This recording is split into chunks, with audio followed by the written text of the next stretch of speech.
Well, welcome to the Business Spotlight series. My name is Tanner O'Brien. I'm a senior partner here at Action Coach in Central Texas.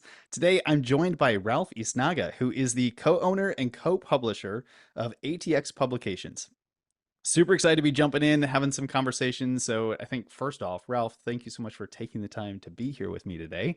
Let's just start with a little bit of background. We were just chatting a moment ago about kind of the different pieces within ATX Publications and some of the other things that you've got going on. So why don't you give us just we'll call it the 10,000-foot view of kind of who you are and tell us a little bit about the business.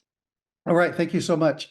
Again, my name is Ralph Yznaga. I've had a long career in marketing. It began in the 80s in New York City. I was in New York City working for international advertising agencies for 20 years, then 10 years at a very large agency here in Austin, Texas. Started my own little business in 2015, ATX Nation, which continues to this day, a small marketing business. But my main business that I do is, in fact, I'm a co-owner and co-publisher of 3 food magazines.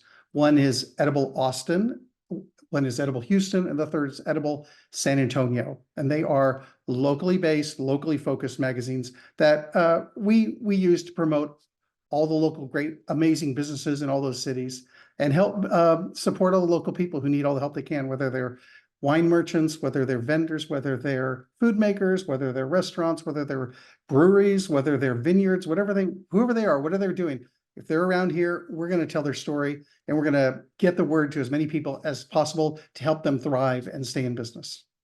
Okay. I love that. I absolutely love it. I'm excited to jump into kind of some additional detail and everything as we move along the conversation today. But I always like to, it's kind of like part of setting the stage and just kind of helping others understand kind of where you're at in business, what that looks like, things like that before we get into, greater detail. Mm-hmm. So you mentioned being a co-owner, co-publisher. So what does that look like for you? Do you have one business partner? Do you have multiple business partners? Kind of was that the way it always started? Like it started as co-ownership, or tell me a little bit more about how that developed as you went into business. Well, in the early, around 2011, I went and worked for a small ad agency and helped grow it to a mid-sized ad agency. And I really, really liked the owner. And when she sold that, Monique Threadgill, she's an amazing businesswoman, partner, friend, whatever, mother. So she sold the business in 2015, but I was her executive creative director. We grew the business from 22 people to 65 people and then she sold it and bought the building. She's smart. And so we always wanted to go back into business together. So we've been looking for opportunities since. And in 2019, an opportunity came up to buy Edible Austin magazine. We're both in marketing, but we never worked in publishing before. It's a related game, but it is different as well. And we thought that would be a really fun and exciting and challenging business. So we both purchased it. We are really the primary engine behind all of the business. In 2023, in the beginning of the year, we purchased Edible Houston magazine. And then at the end of 2023, I got that all wrong. 2022, we in the early in the year, we purchased Edible Houston magazine, and then later in the year purchased Edible San Antonio. So since spring of 2023, we've been publishing all 3. We work with a lot of freelance writers. We work with freelance photographers. We do a lot of it ourselves. We have a very good, small but mighty sales team that works for us as well. And we have a little office in Bee Caves Road in Westlake, which is where we live. And every day is fantastic, and every day is an incredible challenge. And we never know we're going to keep the lights on or not, but we have a lot of fun doing it. And most importantly, even though, especially someone like me, who's at 64 years old, is in almost the end of a career, it's really a rebirth and really exciting. And the one thing you're going to ask me later, but I'm just going to talk about it now because I love it so much, is that technology is the great equalizer. And if you keep an open mind about learning and mastering technology, you can stay employed forever, as long as you're alive, because it's become so smart, so intuitive, so simple. There isn't any reason why a person should stop learning it. And we have absolutely no qualms or about learning. We'll take whatever we can. We'll teach ourselves whatever we need to. And it makes every day fantastic and fun. So that's what we do. And we consider ourselves a small and mighty team because I don't know how many people who will be watching this know anything about publishing a magazine, but it's an extraordinary amount of work. And it takes so much thought, strategy, sales, planning, graphic design, which I do all of as well, photography, which we do a lot of as well, writing, editing. Proofing is unbelievably difficult. And we're essentially a team of around 5 or 6 people total. And we do all three magazines all by ourselves. And Monique and I do the vast majority of that work as well. So it's a very, very hard job to do. But I love doing it, obviously. Man, that is fantastic. That brings up a phenomenal like next question. I always like asking the question of like, how many different hats do you have to wear in the business, or kind of the different roles that you get to play, especially with delivering on the product itself and then actually running the business. Kind of. So you mentioned a few things in there, but when you look at I don't know your day to day or the areas that you kind of specialize in the most within the business, what does that look like for you? Like where does most of your time go? With regards to the different areas within the business. Right. And for us, and with my small marketing business that I do on the side, I average around 11 hours a day of work. During the the actual part where we go to the printers, that's a 12, 13, 14-hour day for a week and a half. So we do it. So because it has to be done. But my day, we wear extraordinary number of hats because all the things I already mentioned to you that go into a magazine, we have to do ourselves. And there's no set schedule of when it gets done. Something like sales, as you know, never ends. That's a 24/7 business. You might get an email at 3 a.m. that you need to respond to, but it never stops for us. We're always working, and I have to do too many things that I could mention at this time. But the best answer is whatever it takes to get done, we do it. Whether it's writing, editing, sales, social media posts, creating newsletters, blasting newsletters, updating the website, finding the next stories, going and shooting the stories. We're getting the materials to the final stage where we get to the printer, and continually culling all relationships with all the local producers that we have as well. And then distributing it, because we do have a distributor, but we also have to do it ourselves to some degree. And that's a great process because it gets you out on the street and gets you into those places that you deliver to. And then I'm sure I'm getting ahead, but one of the most amazing things and beautiful things about this business is that I get to meet and deal with so many people who are so proud of what they do. And when you bring the story to them, to their winery, to the printed magazine, their interview and all that, they start crying. It's meant so much to them what they've done. And I mean, you're a small business owner yourself. You understand what I'm talking about. But they've put their heart and soul, and every penny counts. And to see that someone actually acknowledged it and is helping them on some level is profound to be a part of. It's incredible. So I feel like I'm blessed every day that I wake up every day and that I get to help people, just like the way you're helping small business people as well. I love that so much. And it is really cool to see some, stories being told and being able to see, business owners get excited about some of those types of things. That is truly fantastic. I love that y'all are working through that. Um, when oh my goodness, I just had a question. I completely forgot which one it was going to be. But that's okay. When we get into actually no, there was one piece I wanted to go back to, because I thought it was really Okay. interesting, especially for the audience here, being business owners or maybe aspiring to be in business. And you mentioned actually buying the publications, buying Edible Austin, buying the Houston Right. market, San Antonio. It wasn't just starting it from scratch, but actually choosing to go and buy these things, which I think is fantastic and often overlooked when it comes to, do I start a business? Do I buy a business? Like, what does that look like? So what was Right. some of the catalyst behind choosing to buy the publications as opposed to just starting something from scratch on your own? Well, that is a great question. And I'm not sure there's a perfect answer, and there certainly is no perfect solution about whether you should start a business from scratch or you should purchase a business and then try to reinvent it or update it as well. For us, it was just an opportunity because some of those magazines had existing infrastructure, whether it was For instance, in Houston, we had this phenomenal editor that was, wanted to continue working on the publication. We already had distribution networks and such, and especially in Austin, where the magazine is the biggest and has the most exposure. The equity of the name is really good. A lot of people know the magazine. Yes, we have a lot of young people, and we have a lot of new Austinites who don't know the publication. We're trying to reinvent it and bring it back to them. It's existed since 2009, but and there's always a risk, because not only did we go into a business with not knowing a lot about how to do it, but at the same time not knowing its financial situation. And one could argue that magazines have already seen their greatest heyday. So why on earth go into a magazine business when 2009, 2007, 1999 were the great years of magazines? And at the same time, there's still new publications coming out all the time.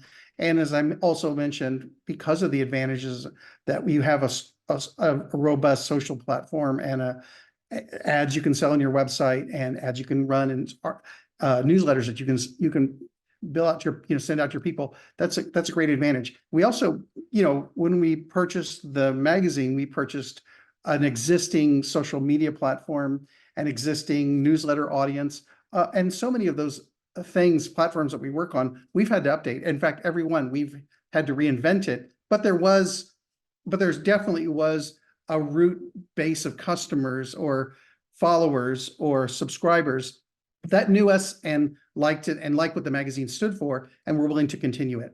That's not to say that that it's not a great idea to start a new business, and for many people, so many people do it these days, but we chose to go an existing route. And although it certainly feels like a startup.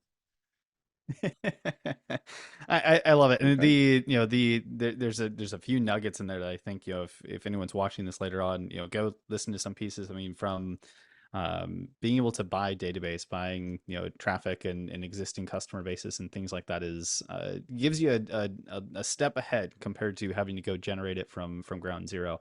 But That I is think correct. when one question I wanted to ask was the publication. So how frequently do y'all publish the magazine? Is it monthly, quarterly? Kind of what's the cadence on publication?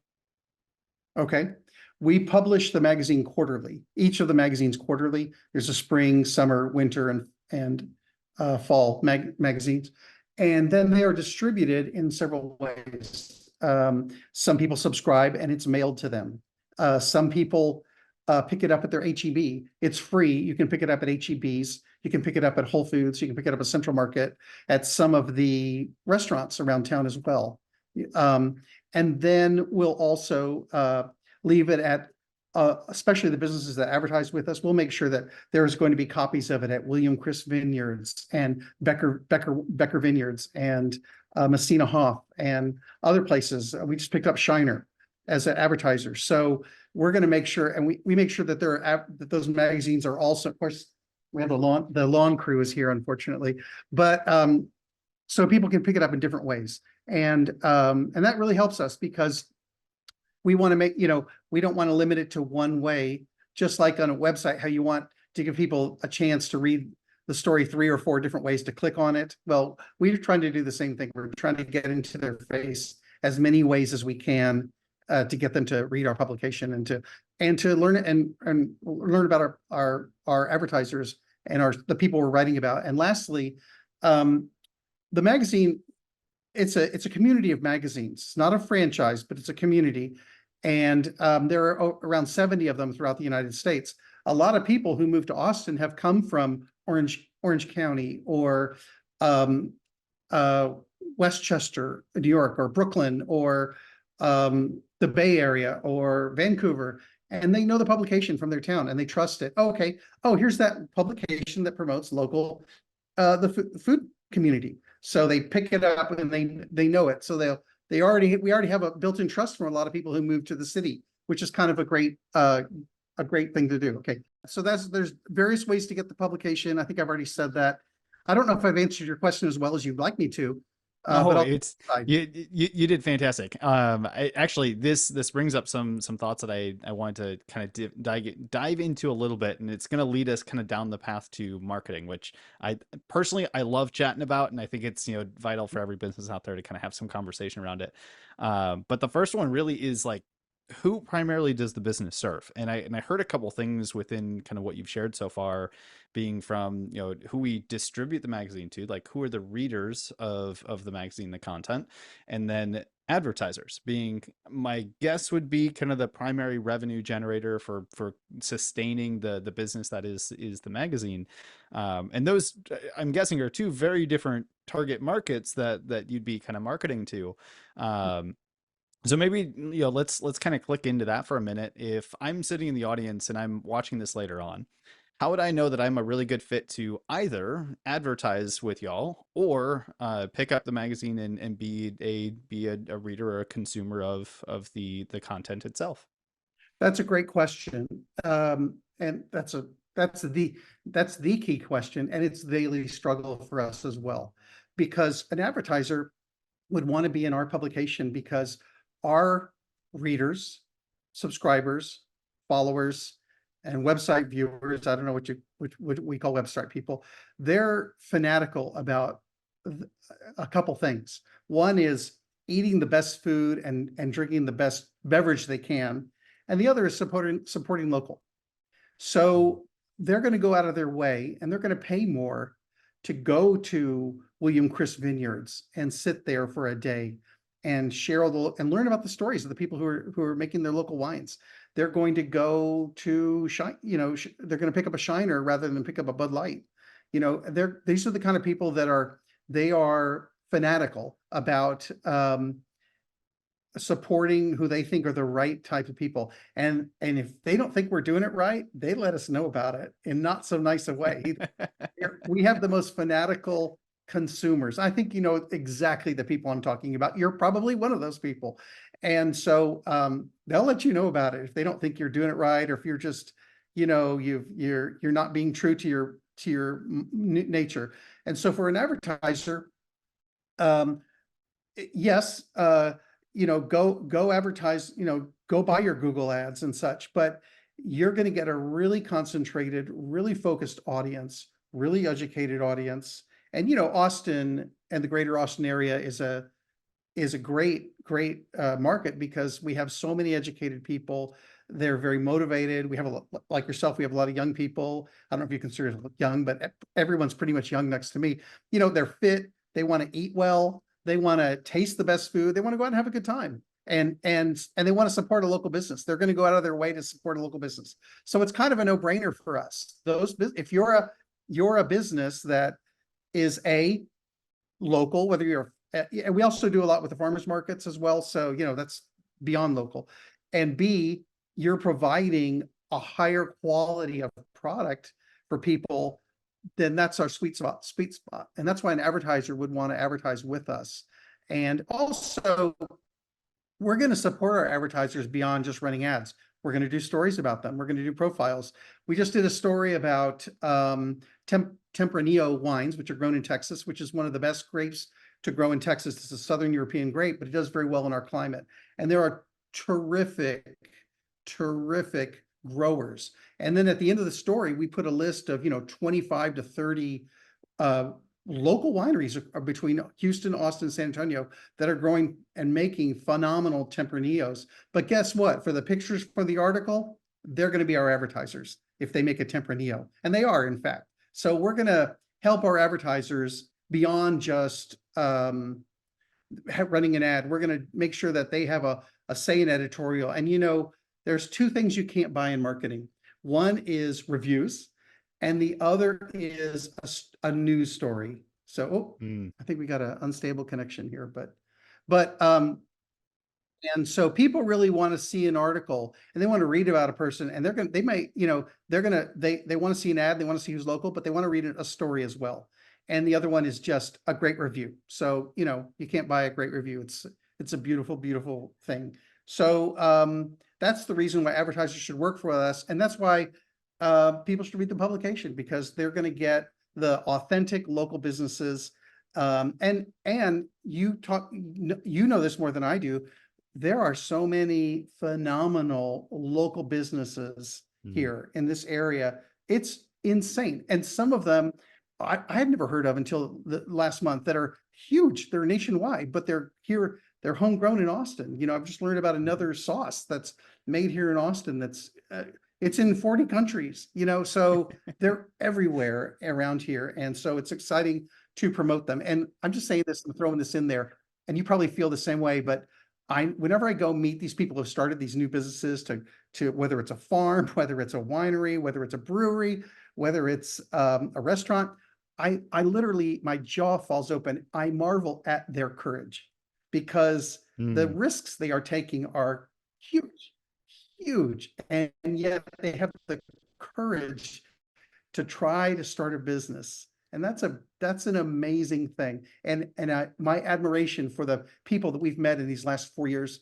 is beyond comprehension. I can't even communicate how amazing it is to work with these people, just how courageous they are, incredible. So a lot of Mm. women businesses too.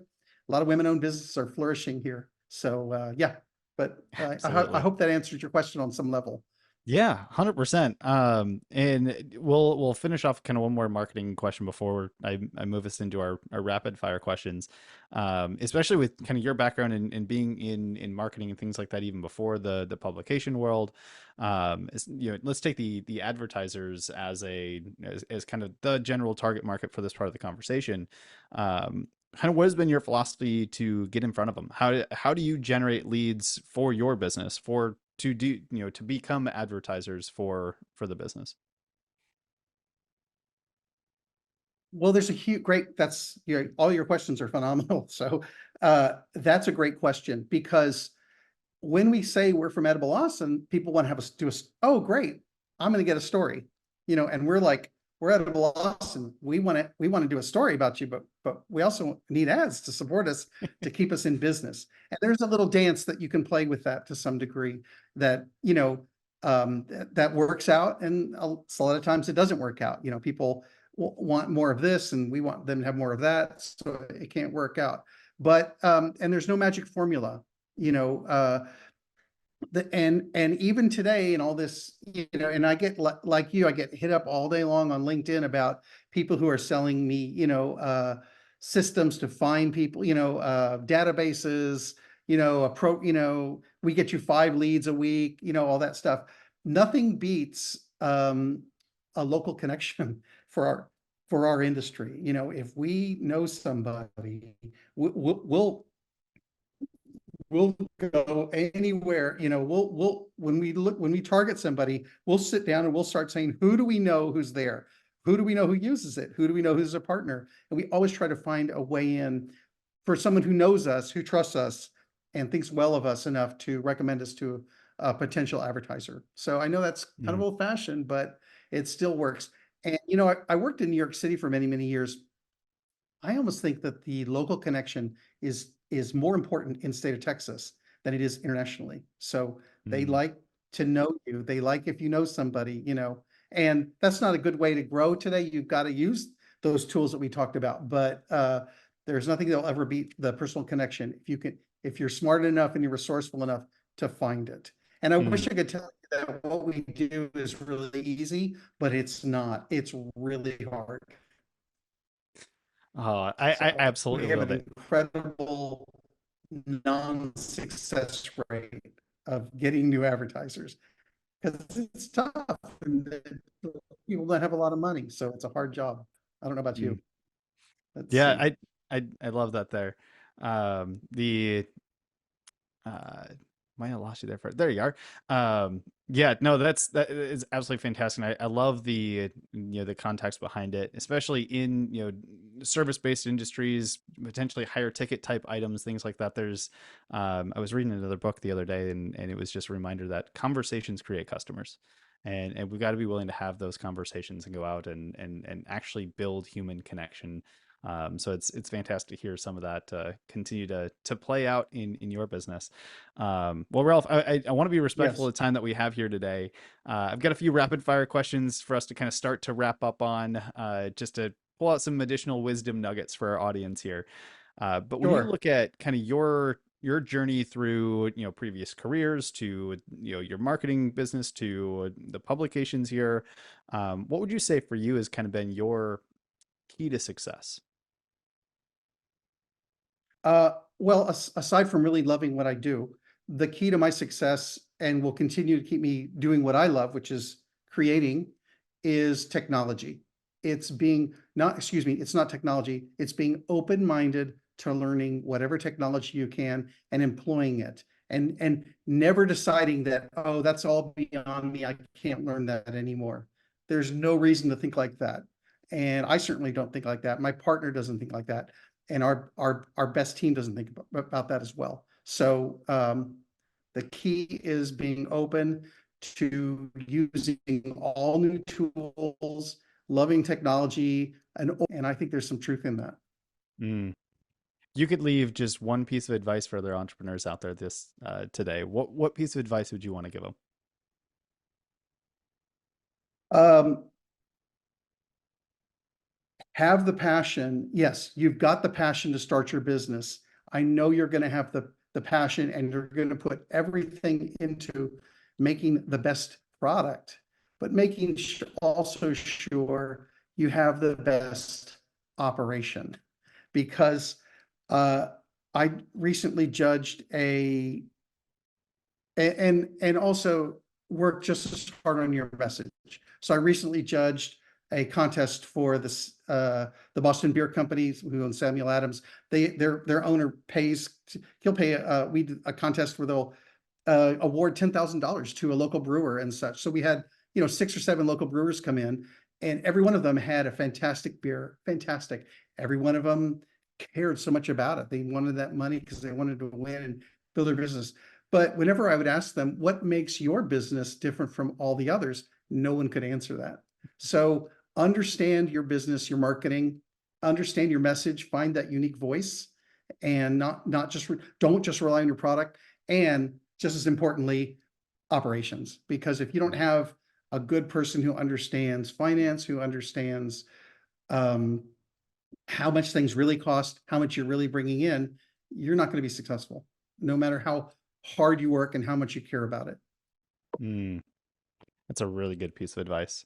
One more rapid fire question, and that is a book recommendation. Now, I'll frame it as book recommendation. It could be audiobook, it could be a podcast that you love, it could be any type of learning content that you would recommend. Because I realize not everybody's a huge reader, but anything that you would recommend from a learning content or book recommendation type of a deal.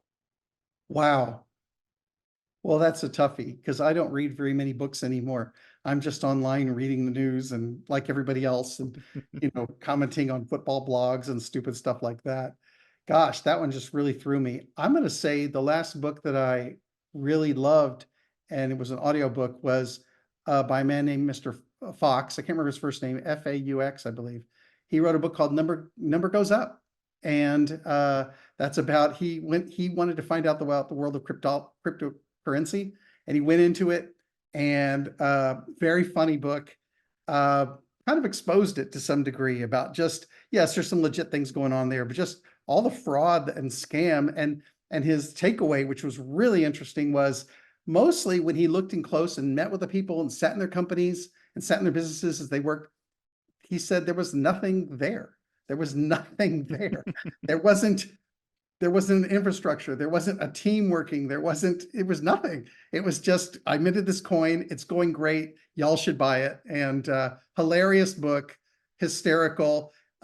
He sat in the Sam Bankman-Fried trial as well. He sat with Samuel Bankman-Fried and talked to him at length in his office. He got to sit for about 3 or 4 days and watched him, was just appalled at everything he was watching because it was so crazy. But that's a funny, funny book, and it's really entertaining. It's not often that a lot of business books where they give you this great advice and stuff, well, they're hard to get through because they're so boring. And this guy's a lot of fun. It's not a business advice book. It's just a lot of fun, and a look at just how wild and crazy the world we live in today can be. All right. I love that. I love recommendations like that because it's fun to get some things on the list that aren't just straight traditional business books. So I appreciate the difference in that one there. Well, there's one question I always like to end all these conversations on, but before we get to that one, for those that are in the audience that want to learn more, that want to connect with you, that want to pick up one of these publications, maybe advertise with y'all at some point here in the future, where can we tell them to go for more information? Well, of course, they can go to our websites and edible.austin.com, ediblehouston.com, and ediblesanantonio.com. They can go to all three of those Instagrams and they'll see, some of the latest posts, latest issues, what's going on in their city. And when they go to Edible Austin, Edible Houston, or Edible San Antonio, they can also click on the latest website, which we host on there. Excuse me, not the latest website, the latest issue. So they can go and find and look at a digital issue and give a sense of what we do. And if not, they can always just email me at Ralph at ATX Publications.com. And I'll be glad to, we would love to connect with you. Well, let's tell your story. That's what we do. We tell stories. So come on. We'd love to learn more about you.